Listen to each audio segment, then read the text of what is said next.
one of my first experiences filming a sketch with Ian, way back in the Defy days, there was like a wet washcloth or something. Oh, and he just kept like, wham, just like whamming it on the table, like over and over, like it was his cool hobby.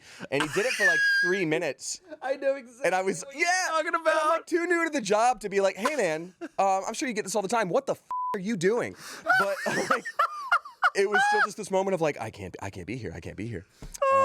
For me, I'm very sensitive to sound, and it's a blessing and a curse. It helps with voice acting when I'm listening back to my own stuff, and I'm like, oh, I know these tweaks. Sure. Gum chewing is really hard for me. If like you're in a conversation with someone and they're like smacking their gum, it's like, my brain is always like, are you not aware that you're doing that? Yeah. I used to know someone that would like smack their food like really intensely, and it wasn't until like a year and a half to 2 years of like, knowing them that I was like, hey, you're doing this and it's a little hard for me, to be honest with you. And they were like, oh, but it's like more fun. Like it's more fun. It's more fun. It's fun to eit food and be like, and I'm like, you're doing it on purpose. And that was the thing that drove me nuts. It's fun to be super up all the time.